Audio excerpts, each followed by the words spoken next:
Olá pessoal, professor Tomás aqui com vocês nas nossas aulas de História, dando continuidade ao nosso longo e extenso assunto sobre o Império Romano, sobre essa civilização clássica do Oriente, do Ocidente, perdão, nosso Ocidente aqui. Prosseguindo pessoal, vamos lá, vamos dar entendida aqui direitinho.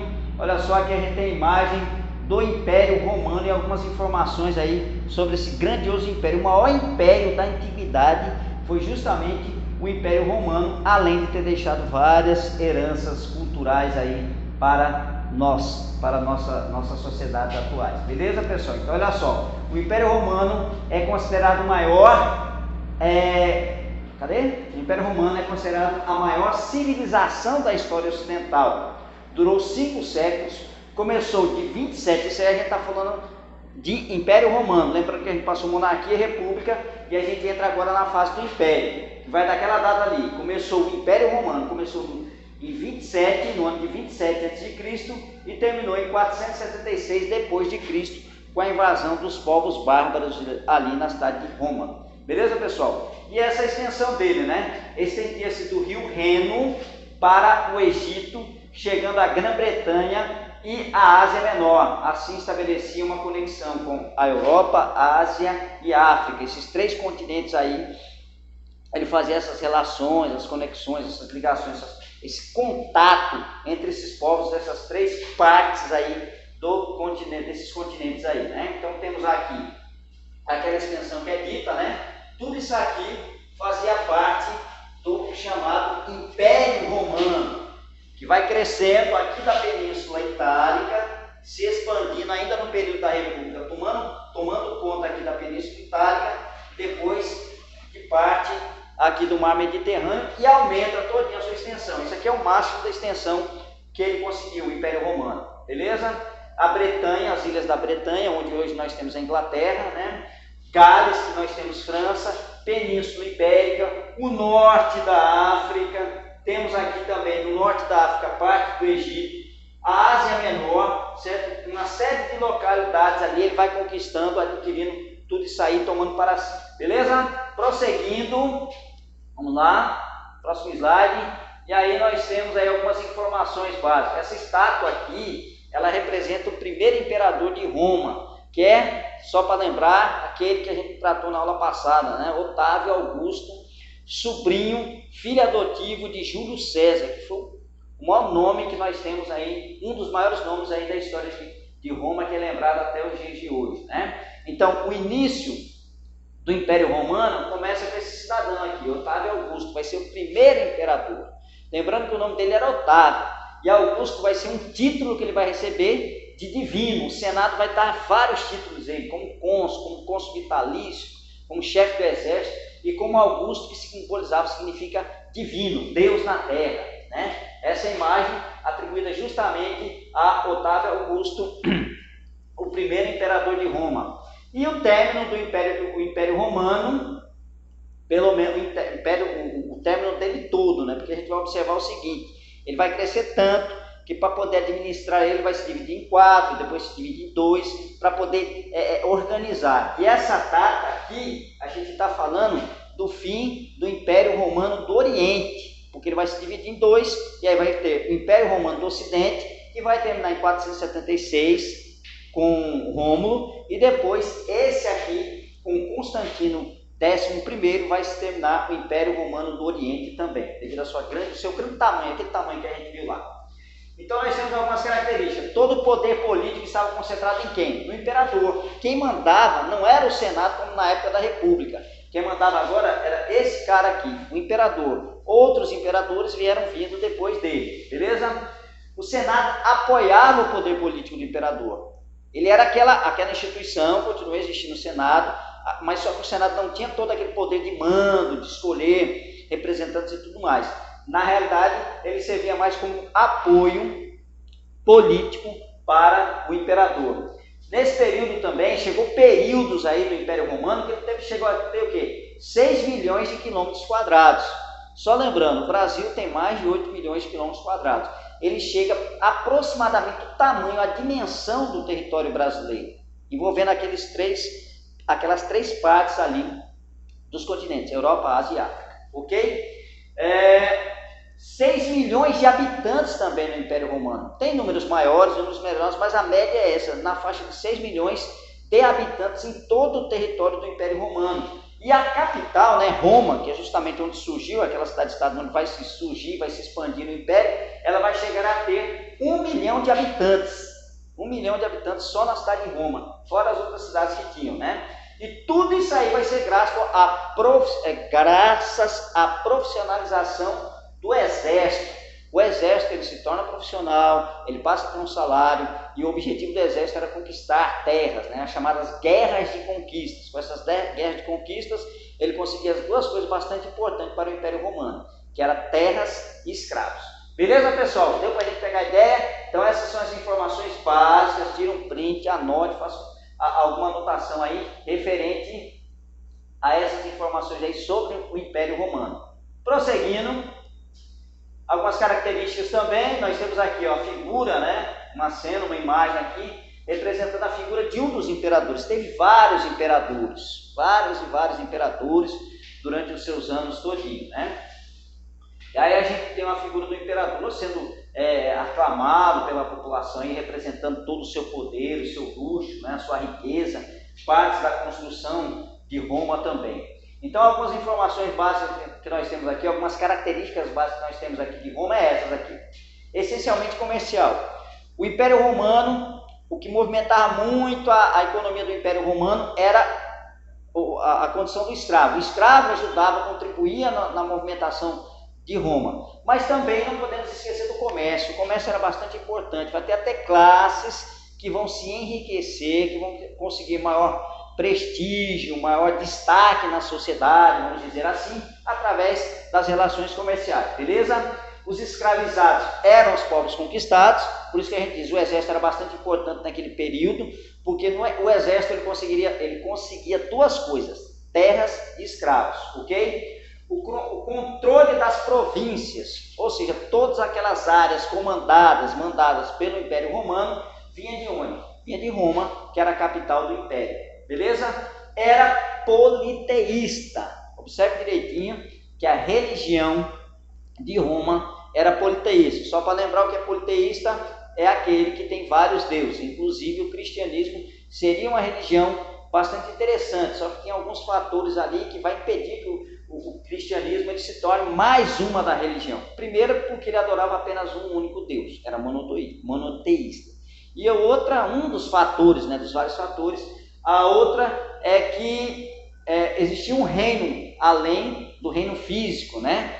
Existia um reino divino, espiritual, aquela coisa toda, e as pessoas não entendiam aquilo naquele momento. Outra coisa também, que todos eram considerados irmãos. E aí, como é que você vai considerar o súdito do imperador igual ao imperador? Então tinha uma série de diferenças aí entre a religião cristã e as religiões de Roma. O governante, ou seja, o imperador, ele tinha um cargo vitalício. Enquanto ele estivesse vivo, enquanto ele tivesse vida, ele estaria ali como imperador à frente do Império Romano. E a extensão era obtida por conquistas ou golpes militares, né? Através da conquista, de guerras ou algum golpe militar, ele conseguia aí a extensão aí do seu mandato, do seu império e tudo mais. Prosseguindo, pessoal, vamos lá. O assunto é bem tranquilo, é bem sossegado. Uma coisa bastante interessante que nós temos aí, só para exemplificar, vários imperadores aqui. Lembrando, o Império Romano durou muitos séculos, e tiveram vários imperadores. Esses aqui são alguns imperadores que nós temos do Alto Império. O Alto Império é aquele máximo do Império Romano, e depois teve a queda, o declínio, o Império Romano vai se desgastando também, e aí a gente vai ter uma outra fase chamada Baixo Império, beleza? Então nós temos esse aqui, ó, Otávio Augusto, primeiro imperador de Roma, foi responsável por acrescentar muitos territórios ao Império, conquista de territórios, responsável também pela paz romana, a Pax Romana, um período de paz aí no Império Romano. Cláudio, seu principal feito foi conquistar parte da Grã-Bretanha, justamente aquela ilhazinha que hoje é a Inglaterra. Beleza, pessoal? Todos esses aqui são de uma dinastia, pertencentes a uma mesma família, que é a dinastia Júlio-Claudiana, né? Onde veio Júlio César e depois veio os outros membros da família. Então, Otávio, sobrinho de Júlio César, né? Cláudio, ele vai ser também tio de outro membro da família aí, da família da dinastia de Júlio César também, vai ser membro da família. Nero também era outro, é o último, né? O último da dinastia Júlio-Claudiana, né? Nero aqui, isso aqui é bastante interessante, né? Ele é considerado louco e tudo mais, a gente vai ver aqui. Considerado excêntrico e louco, assassinou a mãe, a irmã e condenou um grande número de cristãos à morte. Então ele era bem uma figura bastante maluca na história aí de Roma, né? Um dos imperadores mais malucos aí que teve aí no Império Romano, né? A perseguição aos cristãos, colocou na arena, aquela coisa toda. Essa questão do assassinato da mãe e da irmã aqui é uma trama, existe uma trama. A mãe dele também tentou assassinar ele. Na realidade, a mãe dele queria ser a imperatriz romana. Ela queria o filho, que era Nero, como imperador, mas por trás ela queria comandar as coisas, né? Então isso aí vai mexer muito com a cabeça dele. Inclusive a mãe dele vai ser responsável pela morte do padrasto de Nero, que era justamente Cláudio. Ela era casada com Cláudio, tentou comandar também, não conseguiu, passou o comando para Nero, que era o filho, e tentou comandar no lugar de Nero como se fosse uma imperatriz, digamos assim. E aí vai ter todo aquele rebuliço todo. Né? Outro imperador, Tito, ficou conhecido por ter destruído o templo do rei Salomão, ali em Israel, invadiu, destruiu, fez aquela chamada diáspora dos hebreus, né? Trajano era considerado um grande conquistador, foi em seu governo que o Império Romano atingiu a maior extensão, maior dos seus tamanhos ali, foi justamente com esse imperador. Adriano ordenou a construção de uma muralha com seu nome, a Muralha de Adriano, ao norte da Grã-Bretanha, justamente aquela ilha que a gente falou. O objetivo era conter as invasões bárbaras, ok? Diocleciano dividiu o império em duas partes, oriental e ocidental. Você vê, o Império Romano se tornou tão grande que para poder melhor administrar ele se dividiu em duas partes, oriental e ocidental. O ocidental, em 476, ele vai findar, vai terminar, né? Vai ser o término do Império Romano do Oriente, do Ocidente. E do Oriente, o Império Romano Oriental, vai terminar em 1453, vai ser ali quando termina também o Império Romano do Oriente. Vai continuar essa divisão por longos tempos, né? Constantino proibiu a perseguição aos cristãos, e aí ele vai, digamos assim, oficializar a religião cristã como mais uma religião ali do Império, mesmo com todas aquelas diferenças, mas ele vai oficializar a religião cristã como mais uma religião, não como a única ainda, mas como mais uma religião ali do Império Romano. Uniu novamente o Império e escolheu Bizâncio como capital, rebatizou a cidade de Constantinopla, ou seja, o nome dele, a cidade de Constantino, né? Ou seja, aquele império ali, Romano do Oriente e do Ocidente, ele vai unir, se separar novamente, unir e separar novamente. Romulo Augusto, último imperador de Roma. Esse aqui é o último imperador de Roma ocidental, do Ocidente. Roma do Oriental vai demorar mais um tempinho, né? Que vai terminar com esse cidadão aqui, ó. Constantino XI foi o último imperador do Império Romano Oriental, morreu defendendo a cidade contra o ataque dos turcos em 1453. Beleza, pessoal? Alguns imperadores aqui só para a gente ter noção da coisa. Prosseguindo, vamos lá. E é a dinastia, justamente aquelas famílias mais importantes que tem que ter 2, 3, 4 imperadores, né? Durante o Alto Império, 4 dinastias sucederam-se no poder. A Júlio-Claudiana, que vigorou entre os anos de 14 a 68 depois de Cristo, quando não tem AC, é sempre depois de Cristo.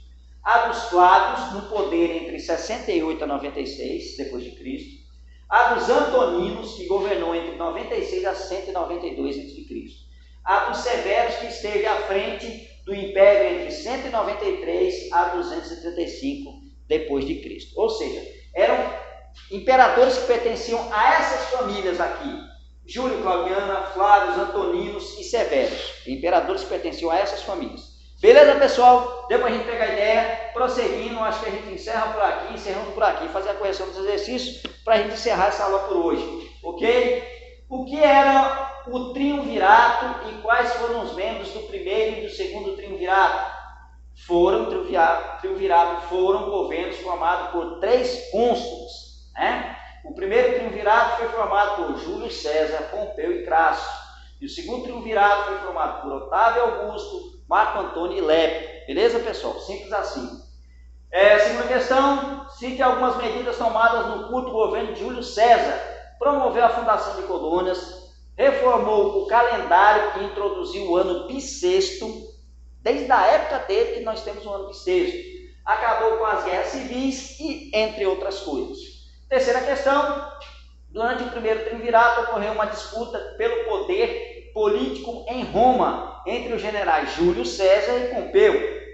Pompeu vence essa disputa e fortalece o Senado romano. Então a afirmativa é verdadeira ou falsa? Falsa. Na realidade, quem vai vencer essa disputa, que de fato aconteceu, vai ser Júlio César e vai fortalecer o seu poder e o poder depois vai vir o poder dos imperadores depois dele. Pessoal, fica essa mensagem aí pra gente. Todos os dias faça um pouco mais do que você acha que consegue, ok? E aí, nossos referenciais. Um forte abraço a todos vocês. Fiquem todos com Deus. Até a nossa próxima aula. Valeu!